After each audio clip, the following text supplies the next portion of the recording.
శ్రావణం mega sale మీ CMR legacy of జ్యువెలరీలో విఏలో 50% వరకు తగ్గింపు. వివరాలకు సంప్రదించండి.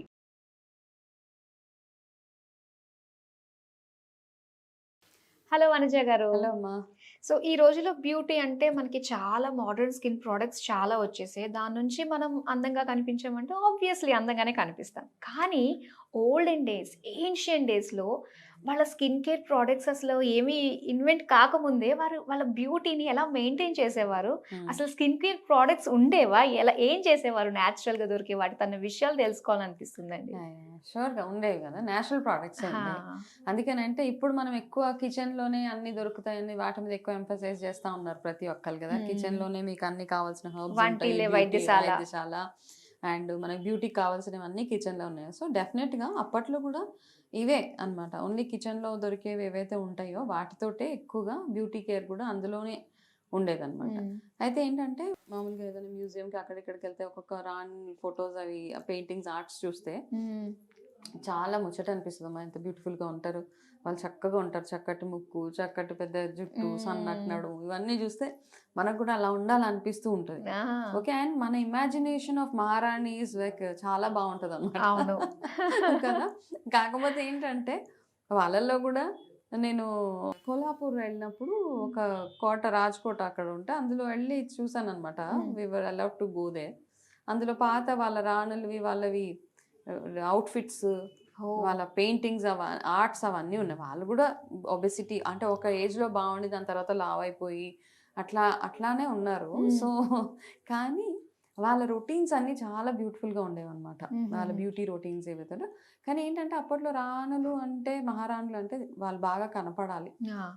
Okay. What ever it is, వాళ్ళు బయటకు వస్తున్నారు అంటే they have to be, even బయటకు వచ్చినా రాకపోయినా they have to be well dressed. ఇంట్లో కూడా వాళ్ళ రాజ్ కోటల్లో కూడా డైలీ వాళ్ళకు ఒక రొటీన్ ఉంటుంది అనమాట. వెల్ డ్రెస్డ్ అన్నీ వేసుకొని, మనం అంటారు కదా సోలా సింగార్ అంటాం కదా, అన్ని రకాల కట్టు బొట్లు అవన్నీ ఉండాలి వాళ్ళకి.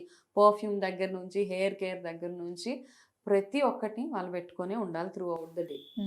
సో ఆ ప్రాసెస్లో ఏంటంటే వాళ్ళకి గ్రే హెయిర్ వచ్చేసేది, వాళ్ళకి పిగ్మెంటేషన్స్ ఉండేవి, వాళ్ళకి స్కిన్ ప్రాబ్లమ్స్, మొటిమలు, ఇవన్నీ న్యాచురల్ కదా. ప్రెగ్నెన్సీ కానీ పీరియడ్స్ వచ్చే టైంలో రావాల్సిన వాట్ ఎవర్ ఇట్ ఇస్ అవన్నీ ఉండేవి. ఉండే ప్రాసెస్లో ఏంటంటే వాళ్ళు యూజ్ చేసేవి కెమికల్ ఫ్రీ ప్రోడక్ట్సే ఉండేవి అప్పుడు. ద బెస్ట్ ప్రోడక్ట్ ఏంటి అంటే వాళ్ళకొక్క దానికి ఫస్ట్ మనం హెయిర్ నుంచి స్టార్ట్ చేయాలి. గ్రే హెయిర్ వస్తుంది అంటే ఫస్ట్ థింగ్ ఏంటంటే అప్పట్లో నేను చదివిన బుక్స్లో ఏంటంటే గ్రే హెయిర్ని ఎట్లా కవర్ చేసుకునే వాళ్ళు అంటే వాళ్ళు ఇట్లా ఫ్రంట్ నుంచి ఒక కిరీటం లాగా పెట్టేసుకునే వాళ్ళు అనమాట. First thing to cover that. Okay. మేజర్గా ఓకే. అది హాఫ్ ఆఫ్ ఇట్ని కవర్ చేసేసేది. కాకపోతే వాళ్ళకి గ్రే హెయిర్ వచ్చినా చాలా గ్రేస్ఫుల్గా దాన్ని వాళ్ళు క్యారీ చేసేవాళ్ళు. Main thing IndiGo and henna అప్పటి నుంచే ఉన్నాయి ఇవి. ఓకే. సో వాటిని ఎక్కువగా యూజ్ చేసేవాళ్ళు అనమాట. IndiGo and henna. Hair fall అవుతుంది అంటే ఇమ్మీడియట్గా వాళ్ళు భృంగరాజును, మందారాలు, ఇది ఫస్ట్ హెయిర్కి పెట్టుకునేవాళ్ళు. రెండోది గ్రే హెయిర్ వస్తుంది అంటే హెన్నా, కంప్లీట్గా హెన్నా 2 స్టెప్ ప్రొసీజర్ అప్పటి నుంచే ఉందన్నమాట. హెన్నా పెట్టుకుని తర్వాత నెక్స్ట్ డే వాళ్ళు ఇండిగో పెట్టుకునేవాళ్ళు. దాంతో మెల్లిమెల్లిగా గ్రే కవర్ అవుతూ ఉండేది. అయితే గ్రేయింగ్ చాలా డిలేడ్గా ఉండేది, ఇప్పుడు లాగా లేదు. ఇప్పుడు మన కెమికల్ ఎక్స్పోజర్స్ వాటి వల్ల 25-30 రాగానే గ్రే అయిపోతుంది. అక్కడ చాలా 50-55 అప్పటి వరకు మేనేజ్ చేసుకునేవాళ్ళు వాళ్ళు. అంత గ్రే హెయిర్ వెంటనే గ్రే వచ్చేసి అంత సీన్ లేదు కాబట్టి. So they were managing with henna, IndiGo, Bhringraj. దాని తర్వాత చుండ్రు వస్తే వాళ్ళు వేపను ఇది మన కర్డ్ 2 కలిపి తలకు పెట్టుకునేవాళ్ళు అనమాట. అట్లా పెట్టుకొని అట్లా మెల్లిమెల్లిగా మళ్ళీ తల స్నానం చేసుకోవడానికి కుంకుడుకాయలు, చీకాకాయ, వీటితోటి అక్కడ ఆస్కారమే లేదనమాట. వాళ్ళకి ఇన్ఫెక్షన్స్ వచ్చే ఆస్కారం లేదు. ఈవెన్ బాడీకి కూడా ఏంటంటే అప్పుడు సోప్స్ ఏం లేవు కదా. ఆయిల్ మసాజ్ కంపల్సరీ ఎవ్రీడే అనమాట. ప్రతిరోజు ఆయిల్ మసాజే ఉండేది. ఆయిల్ మసాజ్లో వాళ్ళు యూజ్ చేసే ఆయిల్స్ ఏవి ఉండేవి, ఓన్లీ లిమిటెడ్ ఆయిల్స్ ఉండేవి అప్పుడు. ఒకటి నువ్వుల నూనె, ఇంకొకటి కొబ్బరి నూనె, ఇంకొకటి ఆముదం ఉండేది. కొన్ని ఫ్రాగ్రెన్స్ ఆయిల్స్ వాళ్ళు తయారు చేసేవాళ్ళు అనమాట. లైక్ ఇన్ఫ్యూజన్స్ అంటాం కదా, అందులో కుంకుమ పువ్వు వేసి, పచ్చకర్పూరం వేసి, బాడీ పెయిన్స్ అవన్నీ అయితే కనుక పచ్చకర్పూరాన్ని ఆయిల్లో వేసి కాసేపు ఎండలో పెట్టి దాన్ని రాసుకోవడము, ఇట్లా రకరకాలు అనమాట. ఎన్నో ఉన్నాయి అనమాట. వాళ్ళ న్యాచురల్ రెమెడీస్ చూస్తూ ఉంటే మనకు చాలా ముచ్చట అనిపిస్తుంటుంది. అంటే దీంతో తగ్గిపోయిందా అనేసి. So oil massage, daily oil massage.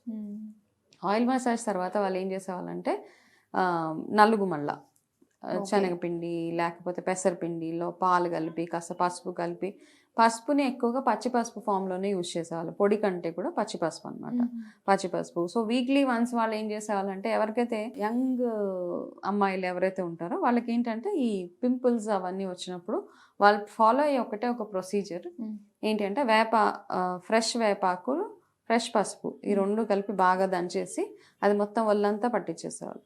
దాని తర్వాత టు టేక్ బాత్, ఇవన్నీ అనమాట. చక్కటి రొటీన్ ఉండేది. ఈ రొటీన్లో ఉన్నప్పుడు ఏమైతే అలా కావాల్సినవి అంటే న్యాచురల్గా కూడా మనం తినే ఆహారంలో కూడా ఇవన్నీ ఎక్స్టర్నల్. ఇంటర్నల్గా చూసుకుంటే వాళ్ళు తినే ఆహారం కానీ నెయ్యి ఎక్కువగా తినేవాళ్ళు, అన్నీ న్యాచురల్గా ఉండేవి, ఎక్కువ కూరలు అవన్నీ ఎక్కువగా అండ్ వేడివేడిగానే తినేవాళ్ళు.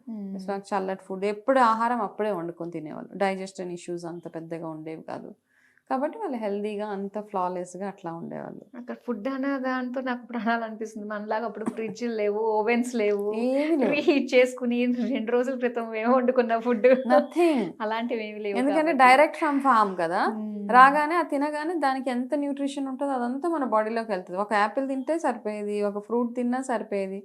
అయితే ఇండియాలో కొన్ని లిమిటేషన్స్ అంటే లిమిటెడ్ ఫ్రూట్సే దొరికేవి, ఇప్పుడున్నంత రేంజ్ లేదు కదా.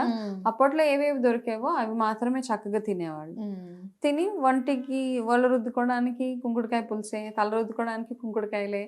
సో ఇంతే, అంతకు మించి ఎక్కువ. బట్టలు ఉతకడానికి కూడా కుంకుడుకాయలే వాళ్ళకి అంటే బట్టలు మరి ఎలా ఉతుకుతారు వాళ్ళు. సో బట్టలు ఉతకడానికి కుంకుడుకాయలు అండ్ బట్టలు ఉతకడానికి వాళ్ళు ఇంకా చాలా చేసేవాళ్ళు అనమాట. బట్టలు కుంకుడుకాయలు ఉతికేసి they used to dip it in flowers అన్నీ వేసేసి ఆ వాటర్లో డిప్ చేసేవాళ్ళు అనమాట ఫ్రాగ్రెన్స్ కోసం. పర్ఫ్యూమ్స్ విషయం న్యాచురల్గా ప్రిపేర్ చేసేవాళ్ళు. అత్తర అనేవాళ్ళు. ఓకే, అది న్యాచురల్గా పర్ఫ్యూమ్స్ ఏంటి, ఆడవాళ్ళు ఎస్పెషల్లీ జవాది అది కొంచెం వేసుకొని చేతులకి ఇలా పెట్టుకోగానే మంచి స్మెల్ కదా. ఇప్పుడు కూడా చాలా మంది యూస్ చేస్తారు యాక్చువల్గా, బట్టల్లో పెట్టేస్తూ ఉంటారు.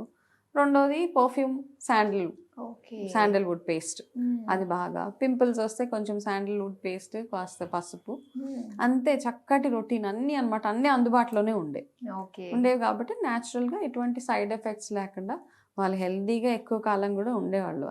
ఖచ్చితంగా కదా, అన్ని న్యాచురల్ గానే వాళ్ళు యూజ్ చేస్తున్నప్పుడు చాలా బాగుంటుంది, లాంగ్ లాస్టింగ్ ఉంటుంది ఆ గ్లో అన్నది. మనం కూడా అట్లీస్ట్ ఎక్కడో కొన్ని చోట్ల కొన్ని బ్రాండ్స్ వాళ్ళు ఇలా న్యాచురల్ గా వాళ్ళు చేసి ఇచ్చే ఉన్నాయి, కానీ వాటిని గుర్తించి మనం వాడుకుంటే బెస్ట్ కదా అండి. చాలా మంచి విషయాలు తెలియజేశారు. ఓల్డ్ ఏన్షియంట్ టైంలో బ్యూటీ గురించి, హెయిర్ కేర్ గురించి మళ్ళీ ఒకసారి అన్ని కూడా గుర్తు చేసినందుకు థ్యాంక్ యూ సో మచ్.